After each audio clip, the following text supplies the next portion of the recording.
Hello, എല്ലാവർക്കും പുതിയൊരു വീഡിയോയിലേക്ക് സ്വാഗതം. ഇന്ന് എനിക്ക് കുറച്ച് ചക്ക ഇട്ടിട്ടുണ്ട്. അപ്പം ഞാൻ വിചാരിച്ചു ഇന്ന് ചക്കപ്പുഴുക്ക് ഉണ്ടാക്കാം. അപ്പം ആ ചക്കപ്പുഴുക്ക് എങ്ങനെയാണ് ഉണ്ടാക്കുന്നത് ഞാൻ നിങ്ങൾക്ക് കൂടെ കാണിച്ചു തരാം കേട്ടോ.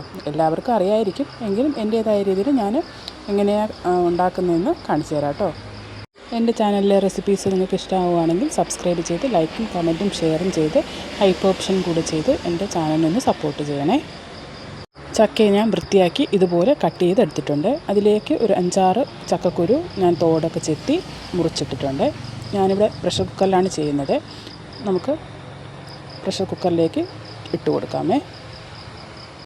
കുക്കറിലിട്ട് കൊടുത്ത ശേഷം ലേശം മഞ്ഞൾപ്പൊടിയും ലേശം ഉപ്പും 2 ഗ്ലാസ് വെള്ളം കൂടെ ഒഴിച്ച് നമുക്ക് ഒരു 2 വിസിൽ വരെ കേൾപ്പിച്ച് വേവിച്ചെടുക്കാമേ.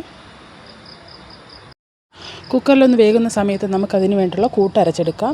അതിലേക്ക് ഞാനൊരു 1/2 കപ്പ് തേങ്ങ എടുത്തിട്ടുണ്ട്. അതിലേക്ക് 2 പച്ചമുളകും ഒരു 3-4 ചെറിയ ഉള്ളി, ഒരു 1/4 ടീസ്പൂൺ മുഴുവൻ കുരുമുളകും, ഒരു 1/4 ടീസ്പൂൺ ജീരകവും കൂടി ചേർത്ത് ഒന്ന് ചതച്ചെടുക്കുന്നുണ്ട്.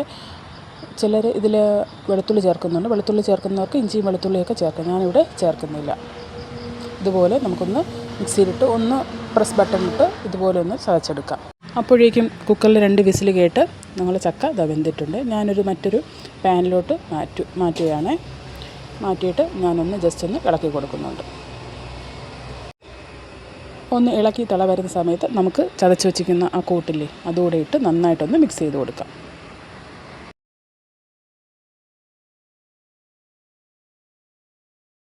ഈ സമയത്ത് ആവശ്യമാണെങ്കിൽ ഉപ്പൂടെ ഒന്ന് നോക്കി വേണമെന്നുണ്ടെങ്കിൽ നമുക്ക് ചേർത്ത് കൊടുക്കാമേ.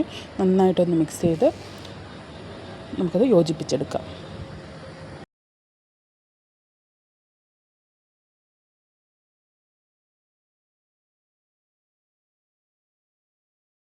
ഇവിടെ ചക്കക്കുരു കഴിക്കാൻ ആർക്കും ഇഷ്ടമല്ല. അതുകൊണ്ട് ഇങ്ങനെയൊക്കെ ഉണ്ടാക്കുമ്പോൾ ഞാനതിലേക്ക് ചക്കക്കുരു മുറിച്ചിട്ട് വേവിച്ച് ആണ് കൊടുക്കാറ്. അതാകുമ്പം അറിയത്തില്ലല്ലോ. പിന്നെ ചക്കപ്പുഴുക്ക് റെഡി ആയിട്ടുണ്ട്. നമുക്കതിന് വേണ്ടി ഒരു താളിപ്പൂടെ റെഡിയാക്കാം.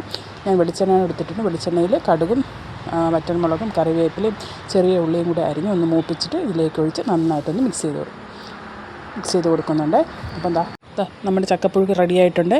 എല്ലാവരും ഒന്ന് ട്രൈ ചെയ്ത് നോക്കണം. സൂപ്പർ ടേസ്റ്റാണ് കേട്ടോ. ഇതിൻ്റെ കൂട്ടത്തിൽ ചമ്മന്തിയോ തീയലോ ഒക്കെ വെച്ച് കഴിക്കാൻ സൂപ്പറാണ്. അപ്പോൾ എല്ലാവരും ഒന്ന് ട്രൈ ചെയ്ത് നോക്കിയിട്ട് ഫീഡ്ബാക്ക് കമൻറ്റ് ബോക്സിൽ അറിയിക്കണേ. അപ്പോൾ മറ്റൊരു വീഡിയോയുമായി കാണുന്നവരെ ടാറ്റാ ബൈ ബൈ.